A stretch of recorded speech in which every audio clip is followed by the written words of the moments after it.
यदि उसके नाम से भी श्रीमद् भागवत कथा करा दी जाए तो प्यारे बंधुओं उसका भी उद्धार हो जाता है। प्रेम से बोलिए राधे राधे। जिसने जीवन पर्यंत पाप किया हो, अंततोगत्वा उसकी मृत्यु हो जाए और मृत्यु के बाद में उसके नाम से कथा करा दी जाए तो उसका भी उद्धार हो जाता है। यहाँ पर धुंधकारी जी का चरित्र आता है, 10 मिनट का भाव है। प्यारे बंधुओं, एक महाराज ब्राह्मण देवता थे, आत्मदेव समय के अनुसार लेके चलते हैं हम।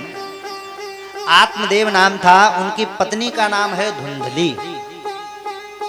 बड़े ही विद्वान ब्राह्मण, भजन पूजन करने वाले भजनानंदी महात्मा ब्राह्मण। देखो भजनानंदी ब्राह्मण जो होता है, संध्या त्रिकालज्ञ, संध्या काल करने वाला, उसका जो है स्वरूप बता देता है कि हाँ ये संध्या वंदन करता है, गायत्री जप करने वाला है। प्यारे बंधुओं, अब ये ब्राह्मण देवता का विवाह हो गया, पत्नी का नाम धुंधली है, कोई संतान नहीं हो रही थी। अगर तुलसी का वृक्ष लगाया तो वो भी सूख जाता है, गाय घर पे ला करके बांधी है तो वो भी बांझ है, उसके भी कोई बच्चा बच्चिया नहीं है, वो भी ऐसे है, पत्नी के भी कोई संतान नहीं है। गांव वाले आते हैं, गांव वाले कहते भैया अरे ब्राह्मण देवता तुम्हारी पूजा में ऐसी कौन सी कमी हो गई है जो आपके कोई संतान नहीं हो रही। और मैंने पूर्व में बताया है यदि हमारे कोई संतान नहीं है तो समझ लो हमारे पितर रुष्ट हैं, प्रसन्न नहीं है। वो ब्राह्मण देवता से कहते कि आपके पितर रुष्ट हैं क्या, आपके संतान नहीं, आपने तुलसी वृक्ष लगाया वो सूख गया है, कारण क्या है। तो प्यारे बंधुओं, गांव वाले जब आकर के कहने लगे तो और कष्ट होता है कि बताओ हमसे ऐसे कह रहे हैं, हम इतना भजन पूजन करने वाले हैं तब भी हमारे कोई संतान नहीं है। ब्राह्मण देवता जंगल की ओर चले गए, आज मैं जाऊंगा, आज मैं प्राण त्याग दूंगा, जीवित नहीं रहूंगा। जैसे प्राण त्यागने का प्रयास किया, सर पटकना चाहा तो एक महात्मा के दर्शन हो गए।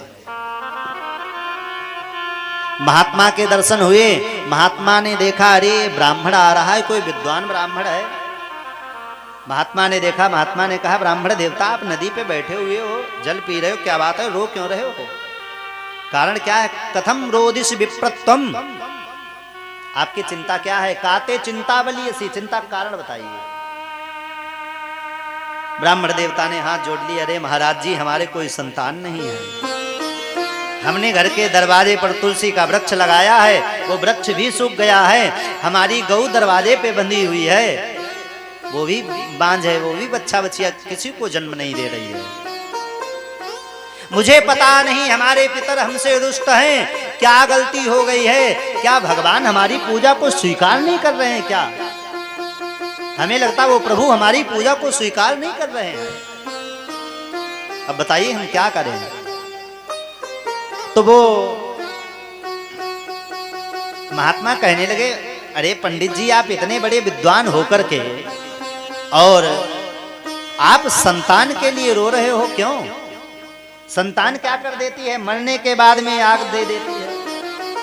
और बेटा कहीं कुमार्गी निकल गया, गलत रास्ते पे चला गया तो जीवन भर का रोना हो जाएगा। ब्राह्मण देवता मन में सोचने लगे महाराज ज्ञान तो सबको ही दे सकता है, ज्ञान आप हमें दे रहे हैं, ज्ञान हम भी सबको देते हैं,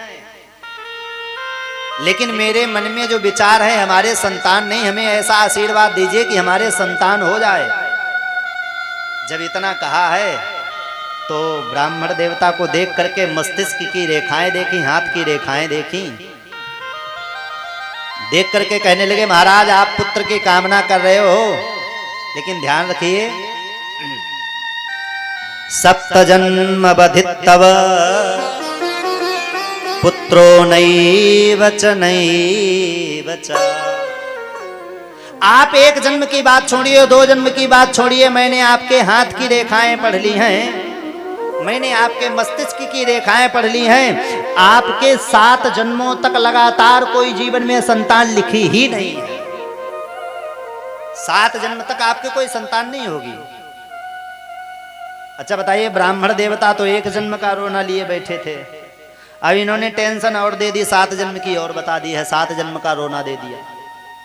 पहले तो एक ही जन्म की चिंता थी कि भैया चलो संतान नहीं होगी कोई बात नहीं, अब तो 7 जन्म तक कोई संतान नहीं होगी। हाँ? ब्राह्मण देवता रोने लगे, बोले यदि संतान नहीं हुई है तो आप समझिए महाराज, 7 जन्म की तो बात छोड़िए, इसी जन्म में मैं आपके आंखों के सामने प्राणों को त्याग दूंगा और आप ध्यान दीजिए, आपको ब्रह्म हत्या का पाप लग जाएगा, क्योंकि एक ब्राह्मण आपके सामने प्राणों को त्यागेगा। महात्मा चाहे तो कुछ भी कर सकता है, महात्मा यदि आशीर्वाद दे दिया है तो प्यारे बंधुओं समझ लीजिए भगवान को भी एक बार लेखनी पलटनी पड़ सकती है। वो ब्राह्मण देवता कहते हैं आप चाहो तो आप संतान दे सकते हैं, लेकिन आप ये प्रयास नहीं कर रहे हैं। मैं चाहता हूं आप ऐसा आशीर्वाद दें कि हमारे संतान हो जाए, क्योंकि संत की वाणी जो है सदैव ऊपर की ओर बढ़ती है, कभी मिथ्या नहीं हो सकती है। मोर बचन चाहे पड़ जाए फीका, मोर बचन चाहे पड़ जाए फीका, संत बचन पत्थर पे भीगा, संत बचन पत्थर पे भीगा, मोर बचन चाहे पड़ जाए फीका, मोर बचन चाहे पड़ जाए फीका, संत बचन पत्थर संत बचन पत्थर भीगा, संत बचन पत्थर भीगा, मोर बचन चाहे पड़ जाए फीका, संत वचन पत्थर के लीका। मेरा वचन भले ही फीका पड़ जाए लेकिन महात्मा ने कह दिया वो सत्य ही होगा।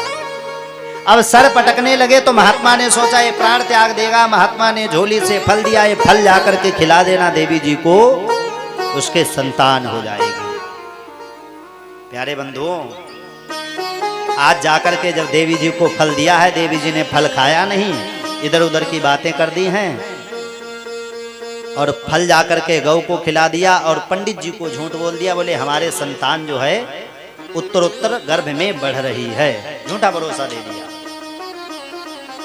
फल गाय को खिला दिया है। धीरे धीरे समय बढ़ता गया, गाय ने सुंदर पुत्र को जन्म दिया है, अपने बछड़े को जन्म दिया है। क्या नाम रखा गया? गोकर्ण, जिसके कान तो गौ के समान हैं और पूरा शरीर मनुष्य के समान है। और इधर धुंधली ने क्या किया? अपनी बहन के बेटे को ले लिया है कुछ धन दे करके। इसने क्या नाम रखा है बेटे का? धुंधकारी। देखिए नाम भी जब रखे जाएं तो बड़े विचार करके रखे जाएं, नाम उल्टे सीधे ना रखिए कभी। धुंधकारी कोई नाम है? अरे ऐसा नाम रखो जिसको लेने में भगवान नाम निकले, भगवान की याद आए। इसने क्या रख दिया है? धुंधकारी। अब गोकर्ण जी महाराज तो खूब भजन संध्या पूजन करते हैं, धुंधकारी की वृत्ति बिगड़ गई है। धुंधकारी जो है पापमयी वृत्ति में चला गया है।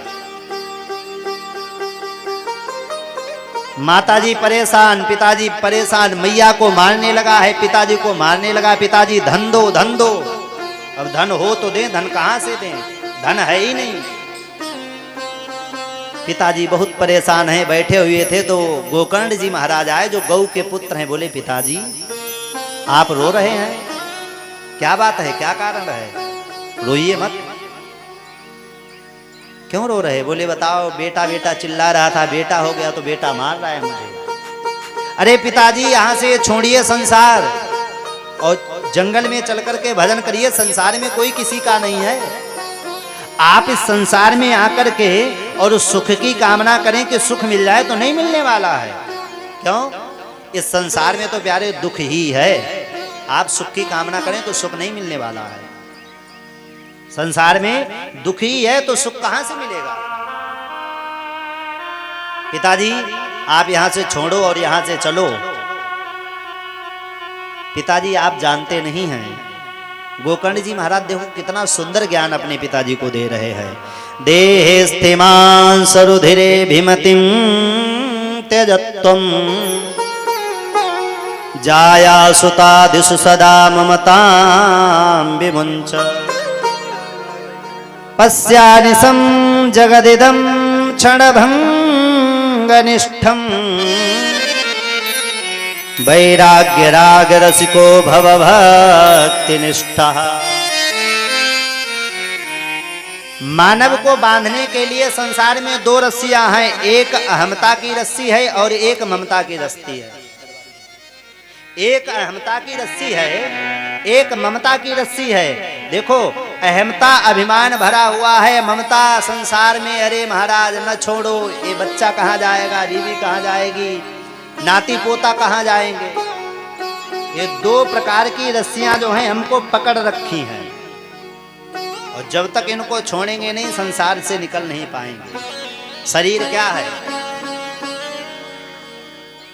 क्षितिजल पावक गगन समीरा, क्षितिजल पावक गगन समीरा, क्षितिजल पावक गगन समीरा, क्षितिजल पावक गगन समीरा, पंचरचितया अधम शरीरा, पंचरचितया अधम शरीरा, पंचरचितया अधम शरीरा, पंचरचितया अधम शरीरा। क्षितिजल पावक गगन समीरा, पंचरचित यह अधम शरीरा। 5 चीजों से शरीर बना है, ये शरीर यहीं पे छूट जाएगा, इसमें मोह फंसा हुआ है। आप इसको छोड़ो और छोड़ करके सीधे भगवान की ओर ध्यान दो, भगवान की ओर चलिए। सुंदर ज्ञान देकर के भेज दिया है, 10वें स्कंद का पाठ जाकर के आत्मदेव जी ने किया है, सीधे भगवत चरणों में प्राप्त हुए हैं। इधर गोकर्ण जी महाराज तीर्थ स्थल पर चले गए और धुंधकारी ने अपनी मां को मारना प्रारंभ किया। हे मां धन दे, मुझे धन चाहिए। अब मार के डर से मां ने बोल तो दिया, बेटा धन मेरे पास रखा है तो आना रात को मैं तुझे धन दे दूंगी जो गड़ा हुआ रखा है। इतना बोल दिया है प्यारे। अब रात को मैया ने क्या किया, कूपे पाता कतौ रात्रौ तेन सा निधनम गतः। रात्रि को माने एक कुआं बना हुआ था घर में, उस कुएं में कूद करके अपने प्राणों को छोड़ दिया है।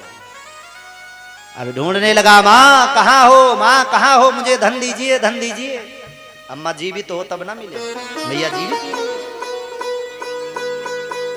ढूंढने लगा, मैया को कुएं में जाकर के देखा तो मैया का पार्थिव शरीर उतरा रहा है। तो रोने लगा, हे माँ तू कहाँ चली गई? और रो क्यों रहा है? माँ तू मर गई है, तू चली गई है, इसकी मुझे चिंता नहीं है, मुझे चिंता एक ही चीज की है। तू कह रही थी मेरे पास धन गड़ा हुआ रखा है, वो धन कहाँ ढूंढूं मैं?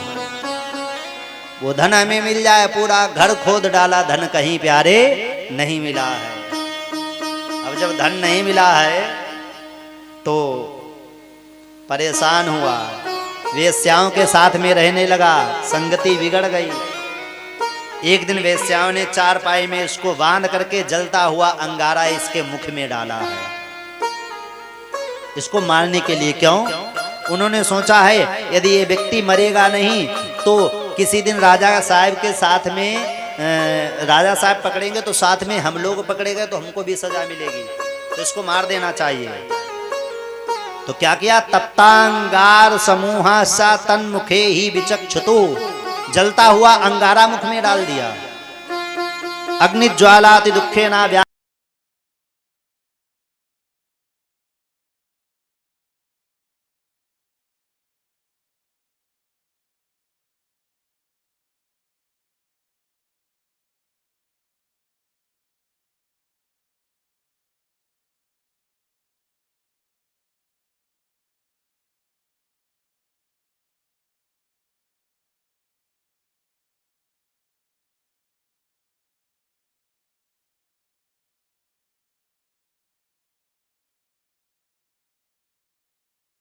महाराज नालों का पानी पीने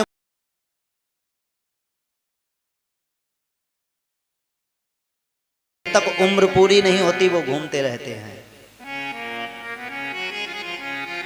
अब ये मर गया है, पिंडदान इत्यादि गया में कर दिया है। एक दिन की बात है, गोकर्ण जी महाराज लौट करके आए, रात्रि को इसी घर में बैठ करके भजन करने लगे। जब भजन करने लगे हैं तो कहीं सिंह की आवाज आए, कहीं भेड़ की आवाज आए, कहीं बकरी की आए। तो गोकर्ण जी महाराज माला लिए बैठे राम राम जप रहे। गोकर्ण जी ने कहा, अरे पापी आत्मा, तुम कौन हो? हमारे भजन में क्यों बाधा डाल रहे हो? हमें भजन करने दो, क्यों व्यवधान डाल रहे हो? प्रेत आत्माएं भजन में बाधा क्यों डालती हैं? क्योंकि वो कहती हैं, वो निर्देश देती, भैया घर वालों को क्यों परेशान करती? भैया हम भटक रहे, हमारा उद्धार करवाओ, हमें मुक्ति दिलवाओ। वो संकेत देती, कहना मतलब बोलना चाहती हैं लेकिन बोल नहीं पाती हैं। गोकर्ण जी महाराज ने कहा, हमें क्यों परेशान कर रहे हो? तो कहा, कुछ कहना प्रेत आत्मा चाह रही, फिर भी बोल नहीं पा रही। गोकर्ण जी महाराज ने जल लिया, जल का छींटा मारा है। प्रेत आत्मा वो कहती है, अरे भैया, अहम भ्राता त्वदीयोस्मि धुंधकारीति नामतः। मैं तुम्हारा भाई हूं, मेरा नाम धुंधकारी है। हमें प्रेत योनि में बड़ी पीड़ा हो रही है, हमारा उद्धार करवा दीजिए। तो गोकर्ण जी महाराज कहने लगे, भैया मैंने तुम्हारा गया में श्राद्ध किया, तुम्हारा उद्धार नहीं हुआ, तुम्हारी तो मुक्ति हो जानी चाहिए। तो धुंधकारी क्या कहता है, गया श्राद्ध सतेनापि मुक्तिर्मे न भविष्यति। आप गया में श्राद्ध एक बार नहीं, दो बार नहीं, गया में 100 बार श्राद्ध कराइए, फिर भी हमारी मुक्ति होने वाली नहीं है। इसकी मुक्ति क्यों नहीं हो रही थी? गया में श्राद्ध करने से तो मुक्ति हो जाती है। बोले संकल्प जब लिया जाता तो नाम और गोत्र बोला जाता है, क्या नाम है क्या गोत्र है। नाम और गोत्र सही है तभी उद्धार होगा, तभी पूजा पाठ काम में आएगी। अगर नाम गोत्र सही नहीं है तो दिक्कत हो जाएगी महाराज। इसका उद्धार नहीं हुआ तो उन्होंने कहा, चिंता ना करो, मैं सुबह कुछ उपचार करता हूँ। सूर्य भगवान को जल दिया, जल देकर के सूर्य भगवान से निवेदन किया, तुभ्यम नमो जगत साक्षिन् ब्रूहि में मुक्ति हेतुकम। हे सूर्य नारायण भगवान, हमारे भाई की मुक्ति का कोई उपाय बता दीजिए, क्या हो सकता है।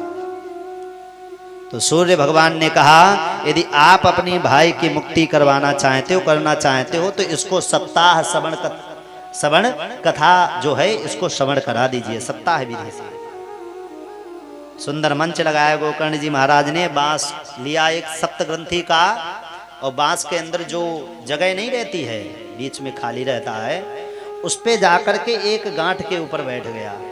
पहले दिन की कथा हुई, पहली गांठ फट गई, दूसरे दिन की दूसरी गांठ, तीसरे दिन की तीसरी, चौथी, पांचवी, छठवीं, और जैसे 7वें दिन की कथा हुई है, सप्तग्रंथी का बांस फट गया। उसमें से दिव्य रूप रख करके आज क्या हुआ, सुंदर नारायण स्वरूप धुंधकारी प्रकट हो जाता है। बोले नारायण भगवान की जय हो।